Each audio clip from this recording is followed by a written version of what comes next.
Hello and welcome to AQA Alevel Physics, and today I am going to talk about another capacitance formula, and it's known as the dielectric formula. So a capacitor traditionally is two parallel plates with some air in between, and when I put an electric field over it, an electric field is made, and what actually happens is that charge builds up on the plates. Now a dielectric is something that takes this air and puts another material that boosts the amount of field lines you get in an actual material without actually affecting the potential that's over it. So what I'm going to talk today is about other properties that can affect the capacitance. So let's go back to the definition of capacitance. It's how much charge it collects for the potential that you have across it. Okay? And this charge that you can collect or store on each of the plates is affected by a few things. The area can affect it, of course, but the area here, okay, the area of these plates, the bigger the area, the more charge I will be able to store. So if I increase the area, I increase the charge. Okay.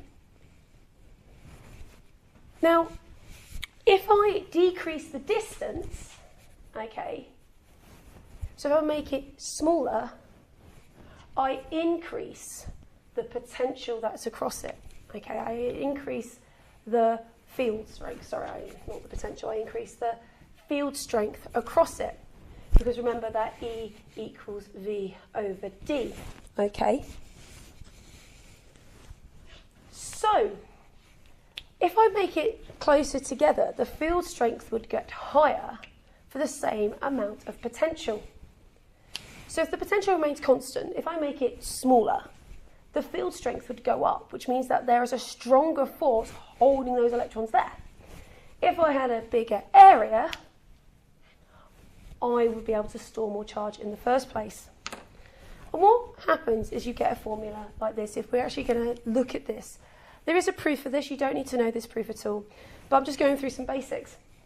That capacitance is also the surface area times the permittivity of free space times by relative permittivity all over the distance. And this is going back to what I was talking here. If the A goes up, charge goes up. So if A goes up, the charge goes up, which means capacitance will go up. If the D gets smaller, the field strength goes up, which means I can hold more charge, which means my capacitance will also go up too. What these letters are here, okay, is this here is eta naught, which we've spoken about before in Coulomb's law. And this is the permittivity of free space. And this thing here is called the relative permittivity. Okay, I'm just going to take this formula off the board here. This value is on your data sheet, and it is that 8.85 times 10 to the minus 12 farads per metre. Okay, so I'm just going to double check it here, because I've got my data sheet. Farads per metre. Okay, and you can see that, because if I rearrange this formula, metres squared divided by metres, farads divided by metres would be my permittivity. Relative permittivity is a multiplier.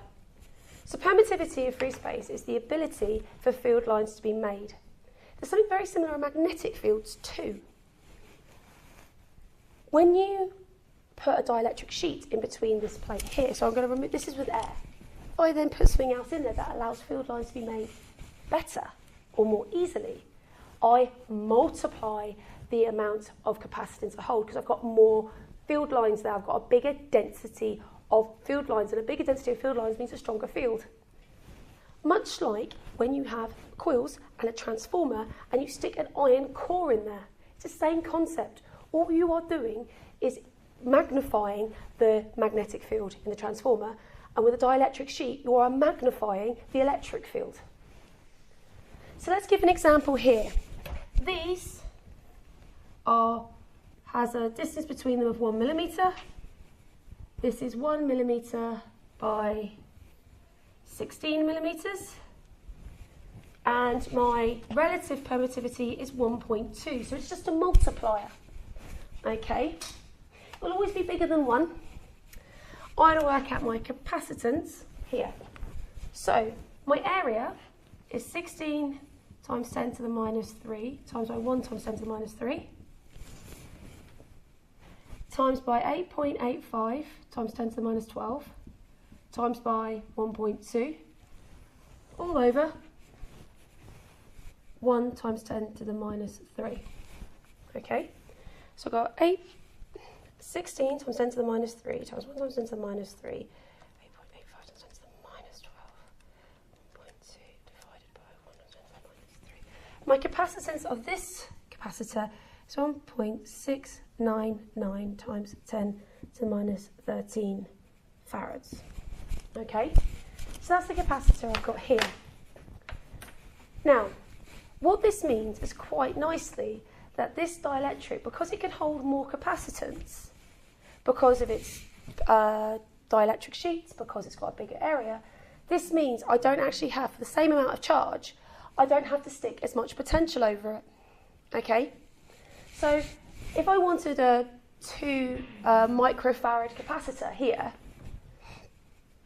and I wanted, say, 100 joules, let's say a 1 farad capacitor, and I wanted 100 joules, I need to put 100 volts in this.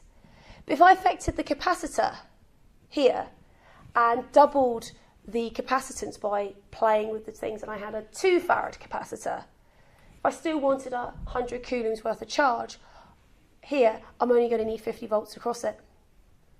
Okay, let me just write that down for you so you can see it. If I had a 1 farad capacitor, okay, so 1 equals 100 over potential. I need 100 volts of potential to store 100 coulombs. If I manipulated the capacitor by maybe putting a dielectric sheet in it that doubled the capacitance, I would then have a 2 farad capacitor. So 2 is 100 over V. V equals 50 volts. Okay? By increasing the capacitance, I can store more charge for less potential. Okay? So you can manipulate a capacitor and how much charge it's storing for the circumstances you want. So dielectrics are quite useful for that. The biggest problem with dielectrics, however, is that because you're packing this plate full of material, what actually happens is that these dielectrics tend to be, a little bit bigger than your normal capacitor. So if you got a 1 microfarad capacitor that was an electrolytic and 1 microfarad capacitor that was dielectric, the dielectric one would be bigger because it is stuffed full of material to make it a bigger capacitance. So that there is the basis of a dielectric capacitor. Also, just to make a point, you can actually use this to find the capacitance of a normal capacitor, electrolytic capacitor, because the relative permittivity would be 1. So that there are dielectric capacitors.